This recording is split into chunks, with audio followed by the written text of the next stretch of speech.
Hello everyone and welcome to another tier list video. Today I'm going to be ranking how fun I think all of the new PDH commanders from Lost Caverns of Ixalan are. This isn't a power ranking, simply how fun I think they'll be as commanders. And if you want more tier list content just like this, hit that like button and leave a comment with your favorite PDH commander from the set. Okay, let's get into it. First up is Abyssal Gorestalker.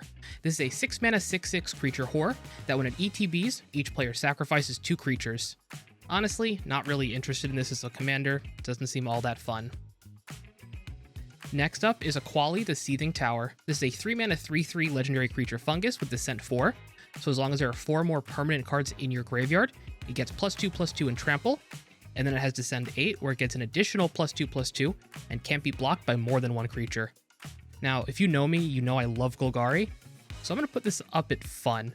That's probably my own bias speaking, but oh well, it's my video. Next up is Bartolomeo de Presidio. I'm saying that very wrong. It's a 2 mana 2/1 legendary creature vampire knight. You sack another creature or artifact and you put a counter on him. It's instant speed sacrificing with no conditions for creatures and artifacts. I think that'll be a pretty fun commander, honestly. I'll put it behind here. Next up is Belligerent Yearling. This is a 2 mana 3/2 with Trample. It's a dinosaur. Whenever another dinosaur ETBs, you may have this creature's base power become equal to that creature's power until end of turn. I don't know if there are enough red dinos to make a full dino typal or kindred or tribal deck, however you want to say. And this doesn't seem like a very fun commander to me, so I'm going to put it at the bottom there. Next up is Caparodi Sunborn. This is a 4 mana 4/4 legendary creature human soldier. Whenever it attacks, you may tap 2 untapped artifacts and or creatures you control. If you do, discover 3. Honestly, that seems pretty fun, and it might move up to wanna build.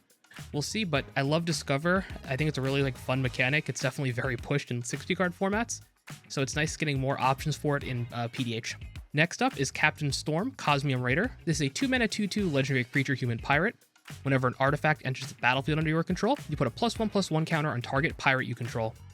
This seems like a pretty fun commander. I'm going to put this under top of very fun, I think. It's like a Joyra Weatherlight Captain deck. Next up is Send Out Scout. It's a 1 mana 1/1 Merfolk Scout. When it ETBs, it explores. Yeah, this is fun. Not really interested in playing that. Next up is Chupacabra Echo. It's a 4 mana 3/2. When it ETBs, target creature and opponent controls gets -X/-X until end of turn, where X is the number of permanent cards in your graveyard. Yeah, it's removal in the command zone, which is fine, but I'm not really interested in building this.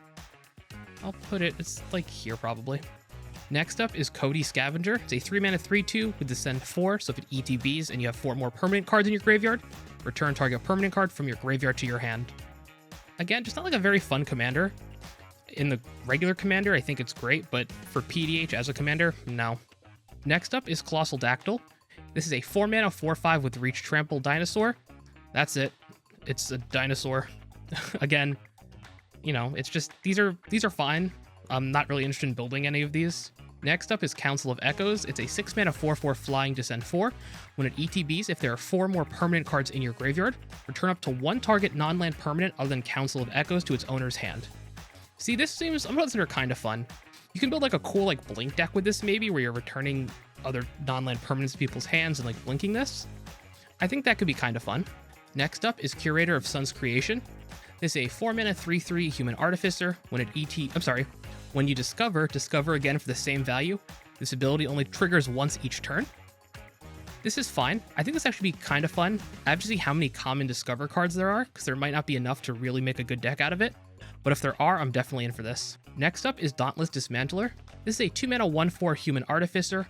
Artifacts your opponent's control enter the battlefield tapped. Then you can pay XX in white, sack it, and destroy each artifact with mana value X.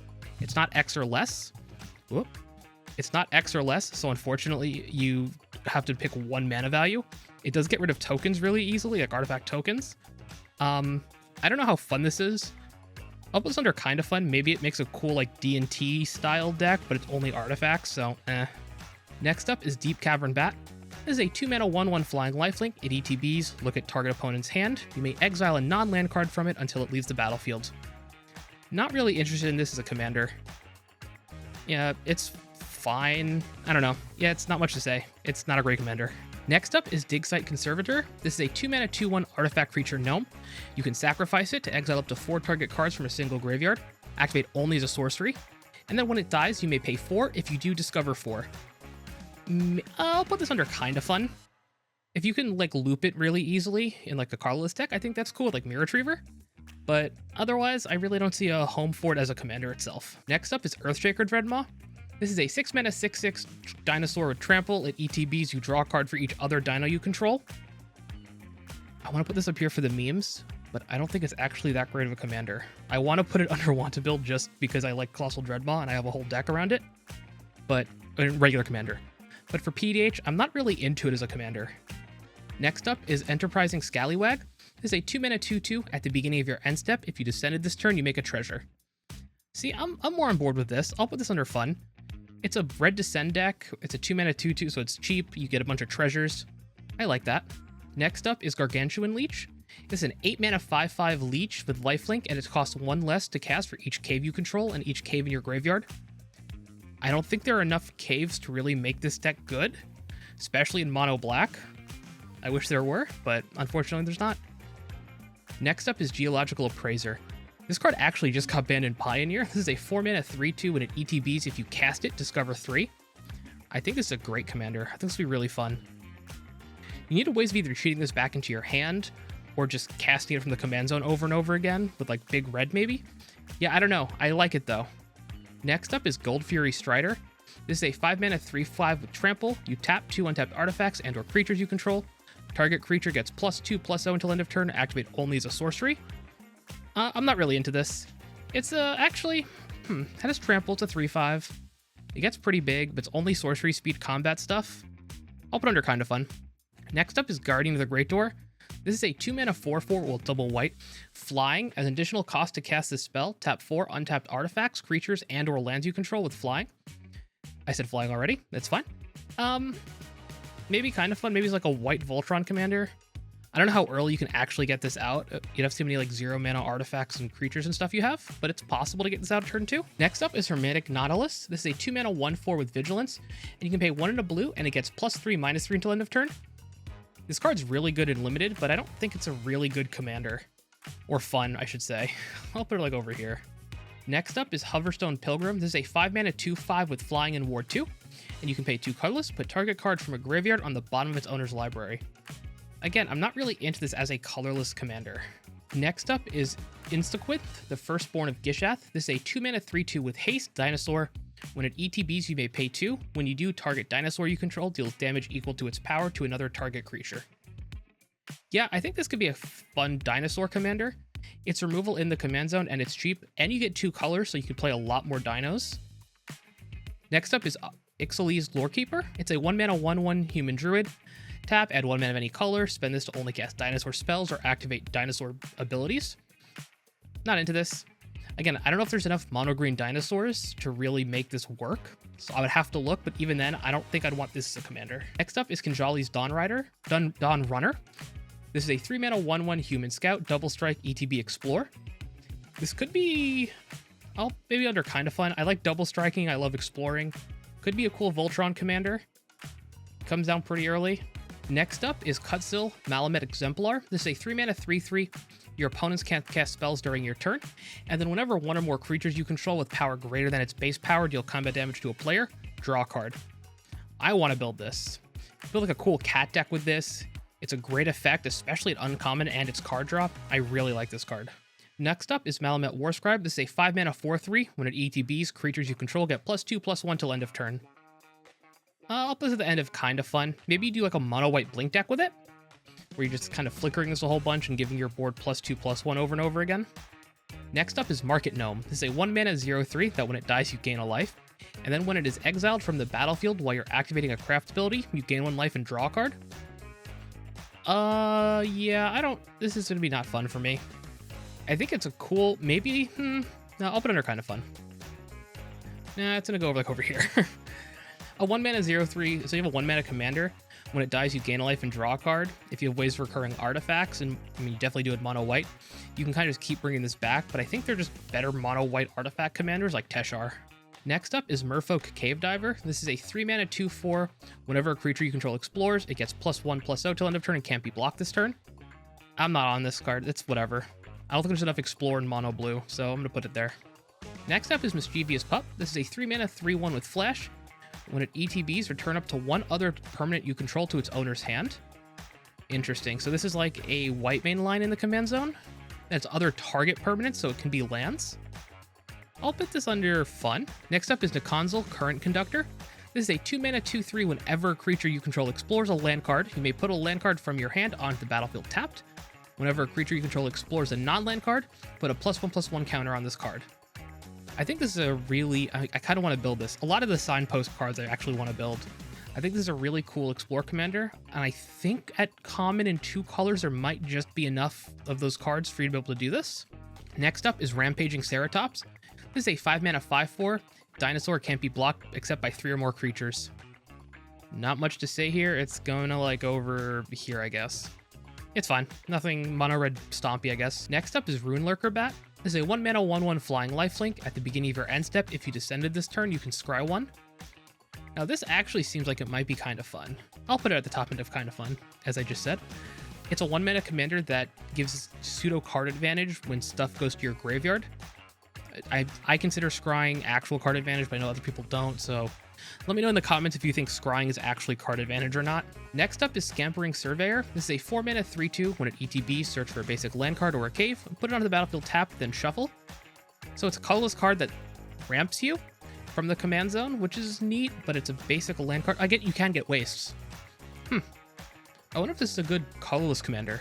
I don't know. It seems like it could be kind of fun. I'll put it there. Next up is Scytheclaw Raptor. This is a 3-mana 4/3. Whenever a player casts a spell, if it's not their turn, this raptor deals 4 damage to them. I know why I said this raptor. Scytheclaw Raptor deals 4 damage to them. I think this is actually a really cool commander. I'm going to put this up to wanna build. It feels like a good like mono red like burn deck that stops people from interacting with you. So I really like it. Next up is Sinus Benethsaur. This is a 6-mana 4/4 dinosaur. It ETBs. Look at the top X cards of your library or X number of caves you control. Put 2 of those cards into your hand, the rest on the bottom. Again, I don't think there's enough for a mono blue cave deck, so I'm gonna put this under not fun. Next is Soul Coil Viper. This is a 3-mana 2/3. You can pay a black, tap, sack it. Return target creature card from your graveyard to the battlefield with a finality counter on it. Activate only as a sorcery. Now this I kind of want to build. It's a mono black reanimator deck with a reanimation effect in your command zone that you can get over and over again. It does get more expensive, so I don't know how efficient it is. But with cards like Dark Ritual, I think this should be fine. Next up is Spyglass Siren. It's a 1-mana 1/1 flying, makes a map. If you're looking for mono blue flyers, this is probably a fine commander. It's cheap, it gives you card advantage with maps. I'll put this under kind of fun. Next up is Staunch Crewmate. This is a 2-mana 2/1. When it ETBs, look at the top 4 cards of your library. You may reveal an artifact or a pirate from among them, put it into your hand, the rest on the bottom in a random order. This seems like it could be should be actually a fun commander. It's card advantage in the command zone. It's a 2-mana 2/1. It cares about artifacts and or pirates, so that's great. Yeah, I'll put it there. Next up is Stinging Cave Crawler. This is a 3-mana 1/3 Death Touch, descend 4. If it attacks, whenever it attacks, if there are 4 more permanent cards in your graveyard, you draw a card, lose a life. I'll put this at the tail end of kind of fun. It's a mono black card advantage commander. You want to be self-mill. It has Death Touch. If you can give this any equipment and make it a little bit harder to block, that's great. Because it's an attack trigger, not a deals combat damage trigger. Next up is Synapse Necromage. This is a 3-mana 3/1 fungus wizard. When it dies, you make 2 1/1 black fungus creature tokens. This creature can't block. I'm gonna put this under fun. I like it. It makes fungus when it dies. If you can like reanimate it somehow, I'm into this. Next up is Tendril of the Myco Tyrant. 2-mana 2/2. And you can pay 5 green, put 7 +1/+1 counters on target non-creature land you control. It becomes a 0/0 fungus creature with haste. It's still a land. This card seems like it might be actually pretty fun. I'll put it up here. You could do a mono green like just ramp deck where you don't even have any creatures other than your commander and as many green common ramp spells as humanly possible, and just start turning all your lands into 7/7s. Let me know if you want to see that deck. That could be pretty fun actually. Next up is Thrashing Brontodon. This is a 3-mana 3/4. You can pay 1, sack it, destroy target artifact or enchantment. Not a fun commander. Next up is Ukenbach, the Great Mistake. This is a 5-mana 6/4 Vigilance Menace. Descend 8. You can pay 4 black blue. Return it from your graveyard to the battlefield with a finality counter on it. Activate only if there are 8 or more permanent cards in your graveyard and only as a sorcery. It's like a Descend commander in the colors. I like the colors for it. I think you could do a cool Descend deck with it. and it's a big beat stick, especially Vigilance and Menace on a 6/4 body that you can get back from the graveyard, and then when it goes to exile, you just put it back in the command zone. I'm into this. Next up is Vanguard of the Rose. 2 mana 3/1, you can pay 1 to sack another creature or artifact. It gains indestructible to end of turn, tap it. No, not into this. And then finally, we have Zoilwall, Lava Tongue. This is a 2 mana 2/2 with Death Touch. At the beginning of your end step, if you descended this turn, each opponent may discard a card or sack a permanent, and then it deals 3 damage to each opponent who didn't. I'm going to put this under Want to Build, I think. It's a great Rakdos Sacrifice commander. I think Judith is better than this, but this seems like it's really cool. So yeah, and that wraps up the tier list. That was a much quicker one than usual. Thankfully, some of these cards don't have a lot of text or just aren't that interesting. You can kind of see there's about 6 commanders that I'm actually interested in building, and 3 that I'd consider very fun. Let me know your favorite PDH commander from the set in the comment section below, and don't forget to like, comment, and subscribe. Alrighty, see ya!